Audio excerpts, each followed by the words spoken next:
gentleman from Florida is recognized for the remainder of the hour.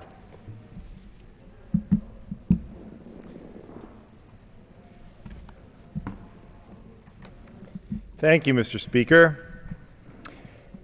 Mr. Speaker, yesterday I was overcome with disbelief to hear my Republican colleagues, the same colleagues who are leading America headfirst into its first default of its obligations, call on President Obama to start picking and choosing who wins when we run out of money. Now, pay our seniors first, Mr. President. When we force a default, pay our bondholders first, Mr. President. Pay our soldiers first, Mr. President. The GOP is shockingly silent, however, remarkably quiet when it comes to naming who the Treasury should stop paying when they force us into a default. Now, in case you weren't aware, let me clue you in on the definition of a default. It means the inability, the failure to meet our financial obligations. And we have many financial obligations we cannot afford thanks to the possibility of this default that our friends on the other side of the aisle are leading us toward. This is a crisis that they manufactured. 2 wars unpaid for, tax cuts for millionaires that were unpaid for, policies that ignited a fiscal crisis and sunk us into a sea of red ink. Now, their refusal to accept responsibility for this debt that they created means that someone who the Treasury owes money to will not get paid. Someone will not get paid, and the full faith and credit of the United States of America will be broken. Now, they're playing a game with our economy to try to force through an extremist agenda. That's what we've been battling against. That's what you've been watching. That's what people all around the country are so incredibly frustrated with. It's a game that I have right beside me. It is, in fact, the GOP wheel of misfortune. Except in this game, there are no winners. There are only losers. But why don't we give it a spin? As we approach the defaults and we spin the wheel, the first one that comes up I see is 2 million federal workers. Come August 2nd, the GOP default forces the Treasury to send every federal employee home without a paycheck.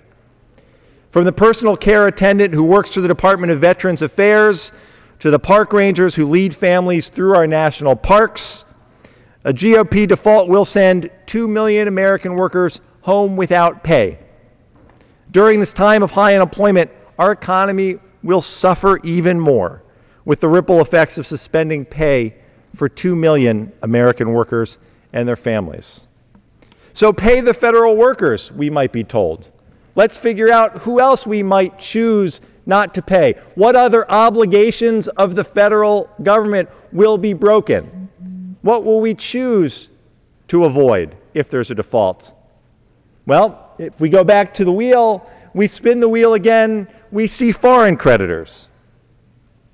Come August 2nd, the GOP forced default will force the Treasury to stop paying interest to our foreign creditors, who currently buy U.S. credit with total confidence.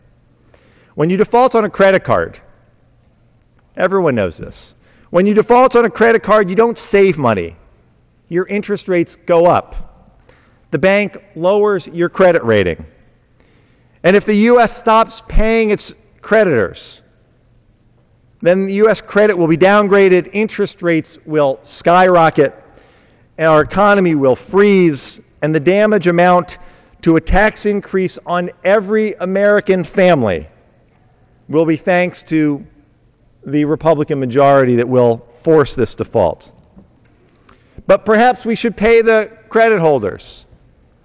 Maybe that's who we should pay. Clearly there is someone else that we will not then. So let's go back to the wheel. When we spin the wheel this time, we get to bondholders. Well, come August 2nd again, someone won't get paid. The GOP default will force the Treasury to deny U.S. bondholders the money that they entrusted to our nation. The college student cashing in a bond their parents bought on their first birthday. The retirees who steer their 401ks to the most secure, safest investments in the world, at least until the Republican majority forced a default. But perhaps we'll pay the bondholders. We've been told we can pick and choose who we're going to pay when there is a default. Then we should find out perhaps who we might see next. If you spin the wheel again, it might turn out that we come up on Medicare. Now, on August 2nd, again, the GOP default will force the Treasury to stop paying for the trusted Medicare benefits that 54 million seniors rely upon. Perhaps my friends on the other side of the aisle may finally have their opportunity to dismantle the system that keeps so many retirees from bankruptcy due to private insurance bills.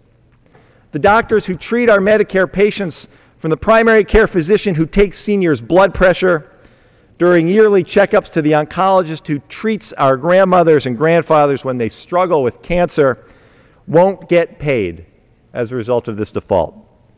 But again, we've been told that we can simply pick and choose, that perhaps it's important for us to make sure that Medicare benefits are paid.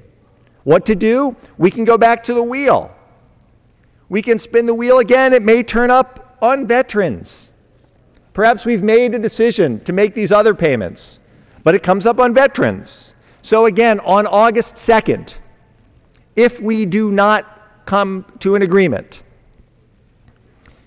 which is completely doable, if we do not avoid this GOP-caused default, then the Treasury may stop caring for our veterans.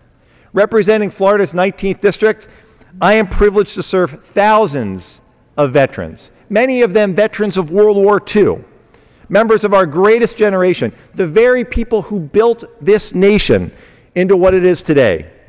Now, Americans believe that we have to honor the sacrifices of those who serve. But by forcing America into default, the GOP will deny care to the men and women who embody patriotism and deserve every benefit that they earned while serving this country. This game, this unfortunate game that they wish to play, could go on and on and on. Maybe we choose to pay our veterans, but we stop paying our troops.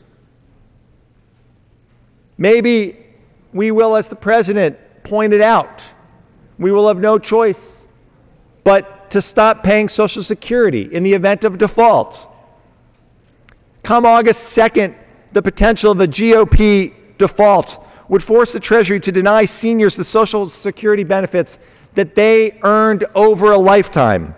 In my district and around the country, going without Social Security for any period of time will mean destitution and extreme financial hardship. The Republicans have long fed the American people the lie that the bonds held by Social Security are junk. Well, they've never been junk, at least so long as America has never defaulted on its obligations.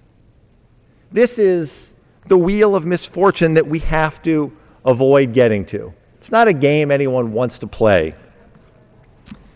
This hardship thrust upon the American people in the event of a default is completely avoidable. The GOP could make history by working with President Obama to reduce the deficit in a meaningful, in a responsible, and in a fair way. Instead, Republicans seem hell-bent on making history by tarnishing the full faith and credit of the United States of America for the very first time. The reason they won't come to the table, the reason that we may be forced to spin the wheel of misfortune, preserving tax cuts for millionaires, preserving tax breaks for corporate jets, preserving tax loopholes and payments to oil companies. They seem more intent on subjecting the American people to the wheel of misfortune than standing up to the special interests that Americans want us to stand up to in the name of fiscal responsibility and fairness. In this game of partisan politics, a game that people all around the country are tiring of, no one wins, and the American people, unfortunately, always lose out. Thank you, Mr. Speaker. I would be delighted to yield to the gentlelady from Texas, Ms. Jackson-Lee. Gentlelady from Texas is recognized for the remainder of the hour.